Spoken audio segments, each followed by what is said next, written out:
مساء الخير، ازيكم عاملين ايه؟ النهارده هنعمل طريقه كوكيز بالكاكاو. اتطلبت مني قبل كده وانا نسيتها فحبيت انزلها لكم. مقدار صغير خالص، هتجربوها يعجبكم. بس هنقول المقادير على طول. هنا كوبايتين دقيق، وده 20 جرام كاكاو يعني معلقتين كبار قوي، ونص كوبايه شوكولات سيب، و150 جرام سكر بودر، وبيضه، و120 جرام زبده.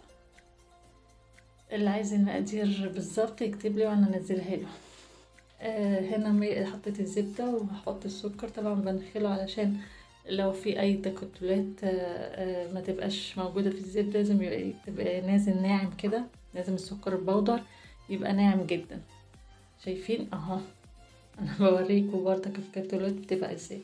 هنا جايبة بيضة وحطيت عليها 2 فانيليا، هي بيضة واحدة، وهحطها مع الخليط تتضرب.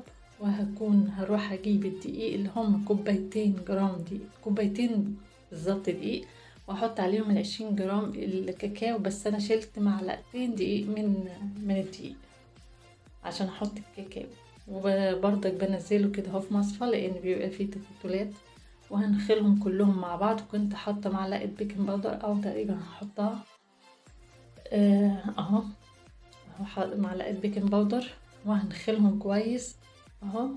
وهجيب طبعا الزبدة والسكر بيتضربوا، هحط البيضة تتضرب معاهم. اول ما هيبتدي البيضة تختفي والزبدة تنعم، احط على طول الدقيق. مقدار صغير خالص وسهل وبسيط، مش هياخد معاكوا دقايق، هيخلص بسرعة جدا.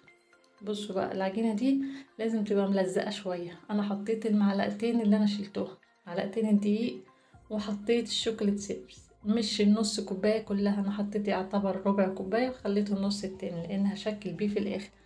بصوا انا حطيت دقيقتين لان لقيتها بتلزق، على حسب طبعا نوعية الدقيق.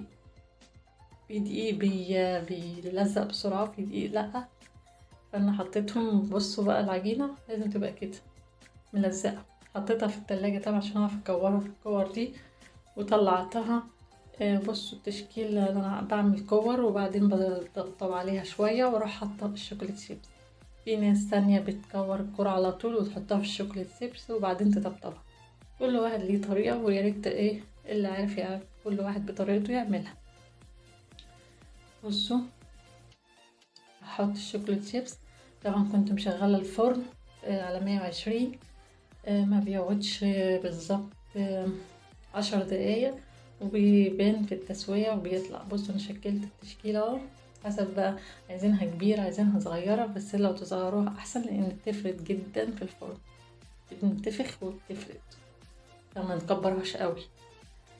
هدخلها الفرن طبعا 120 واطلعها. بصوا بقى بعد ما بتطلع، بصوا انا بقول لكم بتفرد، يعني كنت عاملاها صغيرة وبتفرد جدا في الفرن، تنتفخ شوية. هتعجبكم جدا. يا ريت كده تجربوها.